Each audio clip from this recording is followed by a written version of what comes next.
d'enseigner pourquoi et comment le monde est devenu numérique.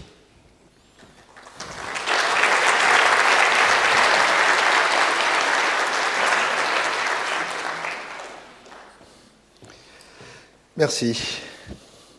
Madame, Monsieur l'administrateur, chers collègues, chers parents et amis, Mesdames et Messieurs présents ou internautes, c'est un très grand honneur pour moi d'être le premier informaticien à occuper une chaire au Collège de France, endroit extraordinaire s'il en est, dont la volonté est d'exposer la science en marche, et la contrainte est qu'on est condamné à la liberté.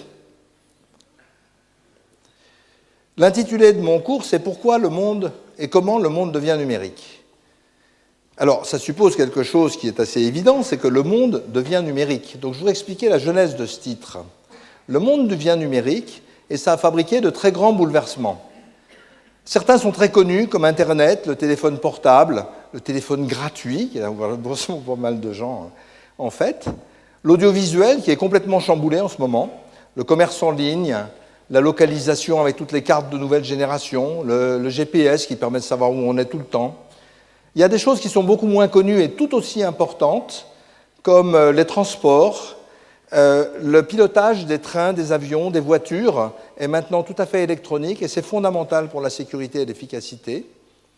L'industrie, les objets sont conçus électroniquement, éventuellement par du travail à distance, l'outillage est électronique, etc. Les sciences, et j'en parlerai beaucoup, sont en ce moment véritablement transformées par les mathématiques qui apportent une sorte de nouvelle forme de l'informatique qui apporte une sorte de nouvelle forme de mathématiques. La médecine ou l'imagerie numérique et bien d'autres choses qui vont arriver changent véritablement une bonne partie des choses qu'on fait en médecine. Et puis est née avec tout ça une très grande industrie qui irrigue toutes les autres et qui est un des plus grands pourvoyeurs d'emplois sur le plan mondial. Par contre, ce qui est assez curieux, c'est que le public semble en permanence surpris par tout ça. Surpris.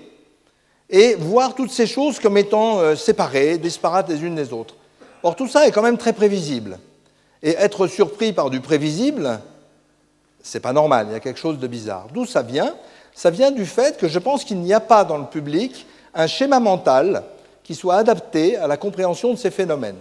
Je dirais c'est un peu comme si en physique, on disait il y a la pluie, il y a le beau temps, il y a les rivières qui coulent, il y a des tas de choses, il y a des milliers de choses, et puis on les traite une par une. Ce n'est pas ça la physique. La physique, c'est dégager des principes généraux qui expliquent, et des mécanismes d'explication, un petit nombre de principes, et des mécanismes qui expliquent tous les phénomènes et permettent de les intégrer dans un grand schéma. C'est ça que je voudrais faire ici. Expliquer les principes du monde numérique, montrer comment ils articulent tout le reste des choses et construire un bon sens au sens où, quand on voit un nouvel objet, on sait assez naturellement où il se place au feeling, comme on dit. C'est ça l'idée qui est derrière.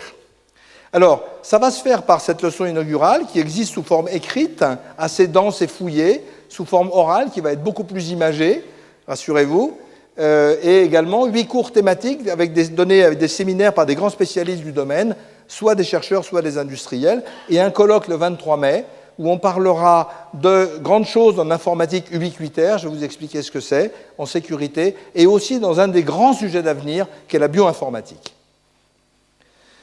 Bien, alors, je voudrais d'abord présenter les 4 piliers du numérique, selon moi. Le premier, c'est l'idée même de numériser l'information. Ce n'est pas une idée évidente, ce n'est pas une idée bien connue, donc je voudrais l'expliquer. La deuxième, c'est la prodigieuse machine à information, dont l'ordinateur n'est qu'un cas particulier. N'associez plus informatique et ordinateur, vous allez voir, c'est beaucoup plus vaste. Le troisième, c'est la science, j'insiste, et la technologie de sa conception et de son usage. Et le quatrième, c'est un espace d'innovation quasiment sans frein. Je voudrais commencer par ça. Quand on fait de la biologie ou de la physique, avant d'innover, il faut comprendre des mécanismes naturels extrêmement complexes. Ça, c'est très difficile. Ça demande des recherches très fines. En informatique, on n'a pas ce problème. On a un immense jeu de construction extraordinairement efficace et on peut foncer avec des pièces qui deviennent en plus de plus extraordinaires tous les jours. Donc on construit un monde, on a beaucoup moins de problèmes de compréhension initiale. Certains les ont eu avant, mais à l'heure actuelle, ça n'est plus vrai. Ça, c'est vraiment extrêmement important. il y a des limites qui sont les limites de l'imagination et celles des mathématiques. Les jalons de cette innovation, pour montrer sa grande vitesse, dans les années avant les ordinateurs, qui sont nés à la fin de la guerre, il y a eu beaucoup de logiciens et de mathématiciens qui ont pensé à la notion de calcul depuis très longtemps, je le mentionnerai plus loin aussi. Ça a commencé vraiment dans les années 60, par là, avec la naissance des ordinateurs immeubles, les grands ordinateurs. J'ai un très joli article expliquant y a-t-il trop d'ordinateurs en France? Il y en a 8, on ferait avec 7. Ça, c'était des objets très compliqués, très ésotériques. En 1975, il y a une grande révolution, qui est le mini-ordinateur, quelque chose qu'un groupe, ou qu'une petite société, ou qu'un groupe de recherche pouvait acheter. C'était tout à fait différent, et ça a permis une explosion de la recherche dans le domaine, une explosion de l'innovation dans le domaine. C'était abordable à des gens normaux. En 80-95, le PC, c'était aussi un grand changement, puisque c'était abordable pour des individus quelconques. Ça ne s'est pas fait en un jour, mais là, l'industrie informatique a vraiment, véritablement explosé. Vous avez tous connu la révolution Internet en 95-2005. Il est très difficile de se rappeler du monde où Internet n'existait pas. C'est assez intéressant. Et pour les enfants, ce sera jamais impossible. Le téléphone portable, c'est à peu près pareil. Maintenant, vous assistez à l'informatique nomade. Les ordinateurs changent de forme. Il va se passer des tas de choses. Je n'en parlerai pas tellement. Tout ça est très bien commenté. Par contre, ce qui va se passer, et ça c'est vraiment important, c'est que l'informatique va changer de nature, va être l'informatique ubiquitaire, et les objets dans le réseau. Il y aura plus d'objets que de gens sur Internet. Alors, ça, c'est ce que j'appelle l'alerte aux pucerons. Donc, le monde va être infesté par les pucerons. Il y aura des pucerons partout. Et là-dedans, j'ai mis exprès des vieux objets, pas des nouveaux trucs. J'ai mis des vieux objets. Bon, les avions, il y a longtemps qu'il y a des pucerons dedans. Les appareils photo, ça a basculé, c'est fini. Les prothèses médicales, par exemple, ce qu'on appelle les pacemakers, mais aussi des tas d'autres choses qui vont donner des médicaments. On aura des pucerons gravés sur les nerfs, ne vous inquiétez pas, un de ces jours. Ça ne va pas arriver tout de suite. La télévision, une télévision haute définition est ce qu'on appelait un giga-ordinateur il y a très peu de temps. Pour faire une belle image, il faut plusieurs milliers de milliards d'opérations par seconde. C'est une notion qui n'est pas très connue, dont par exemple 1 millier de milliards pour rendre la peau plus jolie. Il y aura une conférence là-dessus. Le télétravail, le Vélib ne peut pas se faire sans informatique. C'est un système géré informatiquement à très grande échelle. Je ne vais pas, vous pouvez trouver des exemples là-dedans, il y en a plein dans mon texte écrit. Il faut comprendre que ce qui va peut-être devenir minoritaire, c'est l'ordinateur avec un clavier et un écran. Donc arrêtons d'associer ordinateur et informatique, c'est beaucoup plus vaste. Objet informatisé. Je ne vois personnellement aucun inconvénient à ce que mon congélateur m'envoie un coup de fil quand il y a une panne de courant. La domotique n'a jamais existé, parce que les interfaces homme-machine étaient véritablement inutilisables. Mais on peut très bien gérer l'énergie d'une maison en disant, ben voilà, j'arrive dans 20 minutes. Ce sont des choses pas du tout stupides, à condition qu'elles soient très bien faites. Bien. Alors, maintenant, je voudrais rentrer dans le sujet proprement dit. Qu'est-ce que c'est que la numérisation de l'information? La numérisation, il faut comprendre avant comment était traitée l'information. Autrefois, c'est-à-dire au XXe siècle, il y avait une association stricte entre une information et un support. Si vous preniez un texte ou des équations scientifiques, c'était dans un livre avec une couverture ou toute autre forme de papier.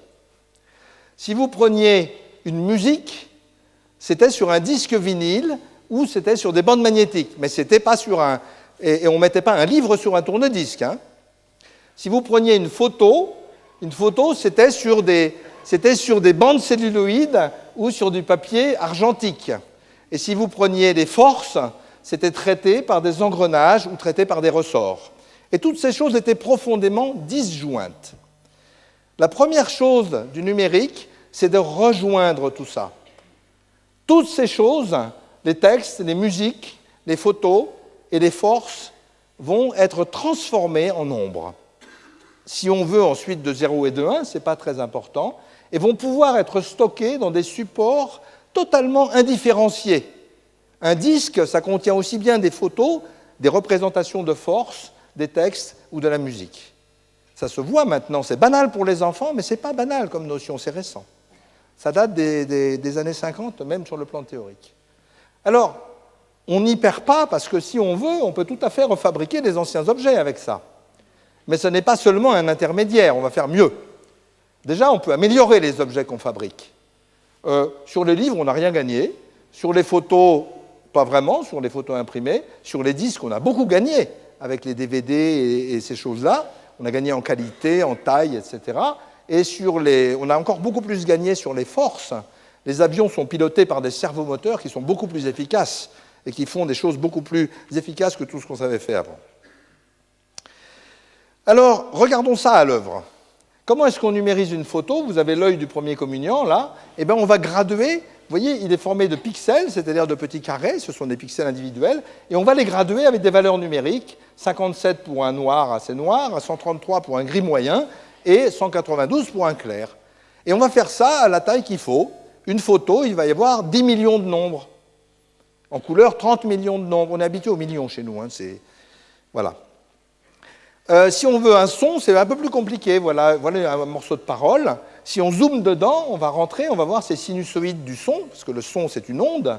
Et si on rentre encore dedans, qu'on zoome encore, ici, on va zoomer, mettons, 44 000 fois par seconde, on voit qu'on peut discrétiser le son, c'est-à-dire le représenter par des traits, et on peut quantifier ces traits en hauteur et dire qu'un son, c'est une suite de nombres 44 000 par seconde. Et on peut faire ça pour tout. Pourquoi c'est intéressant ?